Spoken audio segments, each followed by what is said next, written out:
안녕하세요. 냉동탑차 전문 화물차 창업 경영 컨설턴트 미스터 리입니다. 금일은 차주와의 직계약을 진행하다가 파기된 사례에 대해서 조심스럽게 말씀을 드리려고 합니다. 한 분께서 전화가 오셔서 차량을 판매하고 싶다고 연락이 오셨고, 차량의 내용을 듣고 매출 내역을 확인하고 현장에 출장을 가서 차량을 확인을 하고 양수인에게 설명을 드렸고, 첫 번째 분의 선탑을 진행하였습니다. 화물차 직거래 양도 양수 과정에도 진행의 절차가 있습니다. 매물의 선탑, 계약서 합의하에 작성, 계약금의 입금, 운수회사의 통보 및 운수회사 미팅, 물류업체의 통보, 중도금 입금, 인수인계, 현물 출자 및 위스타 계약서 작성과 동시에 명의 이전 시 잔금 입금, 이런 형식으로 볼 수가 있습니다. 하지만 첫 번째 선탑자 분께서는 현 매물을 선탑 후에 일이 너무 마음에 들어서 바로 진행하시겠다고 하여 계약금 50만원을 양도인과 양수인의 합의하에 그날 바로 지불하셨습니다. 하여 저는 두 분의 이야기를 듣고 양도 양수 계약서를 준비하여 보내드렸고, 두 분은 서로 합의하에 인수인계를 진행하셨습니다. 양도인은 계약서 작성 전에 양수인을 믿고 넘버를 소유하고 있는 운수사에 이야기를 하고, 물류업체의 센터장에게도 양도 의사를 밝히고 정식 인수인계를 진행하셨습니다. 캐피탈이 나오는 기간이 2주 정도 걸렸고, 아직 중도금 및 잔금이 입금되지 않은 채 많은 진행 사항이 두 분의 합의하에 이루어졌습니다. 많은 매물의 직계약을 진행하면서 당치도 않은 이유로 많은 파기 사례를 겪어온 저로서는 너무 빠른 부분이 불안감이 있었지만, 양도인과 양수인의 합의하에 이루어진 일이라 의견을 이야기 드릴 수 있을 뿐 중간에 개입을 하기가 쉽지가 않았습니다. 첫 번째 양수인께서는 계약금 50만원을 넣은 상태로 캐피탈이 나오면 중도금을 넣겠다는 구두상의 약속만을 한 채로 인수인계를 5일가량 받다가 양도인이 인도인계 과정에서 게을르다는 둥, 사람이 게을러서 살이 찐다라는 둥, 또한 사람이 이야기를 하면 대답을 크게 하라는 둥, 이를 가르치면서 답답하다는 표현 등등 양수인에게 일에 대한 부분 외적으로 인격적으로 모욕을 주어서 양수인은 결국 다른 핑계를 대고 계약서 작성 전이고 계약금 50만원의 손해를 인정을 하고 계약을 파기하고 싶다고 말씀하셨습니다. 일은 너무 좋았으나 양도인의 사람에게 대하는 태도에 계약이 파기가 된 사례입니다. 하여 현재 인수인계 중인 양수인과 계약이 파기 시 연락을 달라던 다른 두 번째 양수인에게 연락을 하여 선탑을 진행을 시켜드렸고, 이분 또한 한번 보신 후에 바로 계약을 진행하시겠다고 말씀하셨습니다. 두 번째 양수인은 나이가 20대 중반으로 아버님께서 자금을 마련하시기에 아버님께서 돈을 준비해 주셔야 하는 상황이었습니다. 양수인 아버님께서 저에게 전화가 오셔서 양도인과 이야기를 하였고, 아들이 차량에 양수 의사가 있으니 차주에게 계약금을 넣으면 되는지, 계약금이 얼마인지 물어보았고 500만원 정도 된다고 해서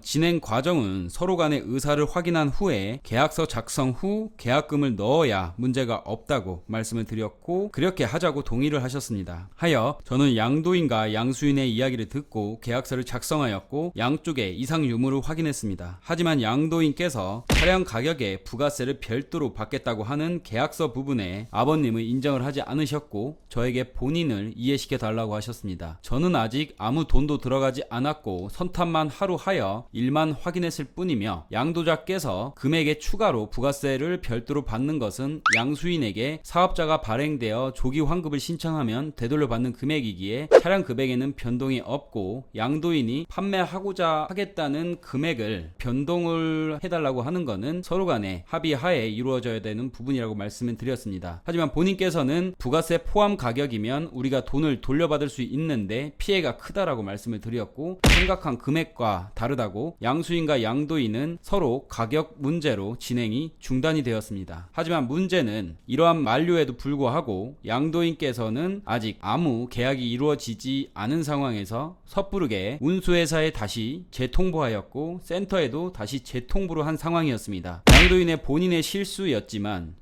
저로 인하여 계약이 파기되었으니 본인이 부가세 부분에서 일부 손해를 보고 양수인과 거래를 하기로 했다고 하며 저에게 더 이상의 저의 역할은 필요가 없고 본인이 양수인과 직접 진행하겠다고 하셨습니다. 하여 저에게 판매가 성사 시에 주겠다고 하는 돈의 10%만 주겠다고 하고 차량을 구매하는 분께도 반만 받으라고 양수인께서 말씀하셨습니다. 저는 더 이상 양도인과의 거래는 어려울 것으로 판단되어 더 이상 어떤 수수료도 받지 않고 판매 성사 수수료 수수료 또한 받지 않겠다는 의사를 표현한 뒤 저는 저의 실수라고 생각하고 어떠한 돈도 받지 않고 여기서 빠지겠다고 양도인과 양수인께 말씀드렸습니다. 또한 컨설팅 받으시는 분, 즉 양수인께도 어떠한 돈도 받지 않고 다시 다른 매물로도 진행하고 싶지 않다고 말씀드렸고, 이번 컨설팅은 어떠한 진행도 하지 않겠다고 의사를 밝혔습니다. 양수인과 양도인이 직접 거래를 하기로 했고, 양수인께서는 컨설팅 비용을 100% 모두 드릴 수 있으니 중간에서 중개를 해달라고 하셨지만, 저 또한 이번 일을 중개를 진행하여도 긍정적인 피드백을 받을 수 없다고 판단하여 컨설팅을 진행하지 않고 중개 또한 진행하지 않겠다고 의사를 밝혔습니다. 하여 양수인 아버님께서는 컨설팅이 진행되지 않으면 매물을 구입하지 않겠다고 하셨고, 계약은 다시 한번 파기가 되었습니다. 양도인께서는 문자로 본인만 바보가 된 상황이라고 다시 한번 다른 분을 중개해달라고 말씀하셨지만, 저는 진행 과정을 설명드렸고 양도인과 양수인의 합의하에 결정하신 부분이며 앞으로도 계속 이런 문제가 발생될 듯 하여 어떠한 진행을 하지 않겠다고, 다시 어떤 연락도 받고 싶지 않다는 의사 표현을 한 후에 양도인과의 계약을 파기했습니다. 차량을 판매하는 분께서는 차량을 빠르게 팔고 싶어 일자리의 긍정적인 면과 매력을 보여주시며 빠르게 계약금을 받고 빠르게 팔고 싶은 마음은 충분히 이해가 갑니다. 사시는 분 또한 일이 너무 마음에 들어서 지금 결정하지 않으면 이 일이 날아갈 것 같고 기회를 놓치게 될 것 같은 마음 또한 이해가 갑니다. 하지만 이번 컨설팅을 계기로 많은 분들이 가장 중요한 것은 문제없이 양도양수 과정을 단계별로 거쳐 진행하는 것이 맞다는 이야기를 드리고 싶습니다. 운수 쪽은 아무리 빠르게 진행하고 싶어도 센터와 운수사와 개인이 엮여 있기에 쉽게 양도인과의 합의만 받고 진행하는 과실을 겪지 않으시길 당부드리는 바입니다. 이상으로 줄이도록 하겠습니다. 지식으로 정신을 무장하고 장점으로 돈을 벌어라. 냉동 탑차 전문 화물차 창업 경영 컨설턴트 미스터 리였습니다. 좋아요, 구독, 공유, 알림 설정 부탁드립니다. 감사합니다.